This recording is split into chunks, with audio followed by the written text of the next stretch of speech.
ከገደብ ውጡ። ባላችሁ ልክ ሳይሆን በተናገራችሁ ልክ ለመኖር ራሳችሁን ሬዲ አድርጉ። አይታችኋል። አንዳንድ ሰዎች ማጣት ብቻ ሳይሆን ማግኘት ራሱ ባሉበት ላይፍ ውስጥ ገድቦ ያኖራቸዋል። እግዚአብሔር የተናገራቸው የትንቢት ቃል ተስፋ በህይወታቸው ሳይፈጸም እንዲሁ በራሳቸው ነገር ራሳቸውን ገድበው በዛ ነገር ላይ ራሳቸውን ዲፔንድ አድርገው ዘመናቸውን ጨርሰው ያልፋሉ።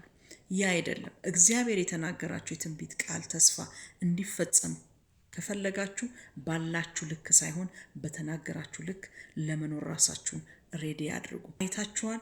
እግዚአብሔር ባላችሁ ልክ ሳይሆን በተናገራችሁ ልክ መኖር ስትጀምሩ ከራሳችሁ ማንነት ትወጣላችሁ። እግዚአብሔር በእናንተ ላይ የበላይ መሆን ይጀምራል። ስለዚህ የተናገራችሁ ትንቢት፣ የተናገራችሁ ተስፋ፣ ያ ቃል በህይወታችሁ ምን መሆን ይጀምራል? መፈጸም ይጀምራል። ድሮ ካላችሁ የተሻለ ነገር ሊኖራችሁ ይችላል። የሌላችሁ ደግሞ ወደ ተሻለ ላይፍ ውስጥ ልትገቡ ትችላላችሁ እና ብዙ ጊዜ ከገደቦታችሁ የእግዚአብሔርን ሐሳብ የእግዚአብሔርን ፍቃድ በእናንተ ህይወት ምን እንደሆነ እያስተዋላችሁ ልትራመዱ ይገባል እላለሁ።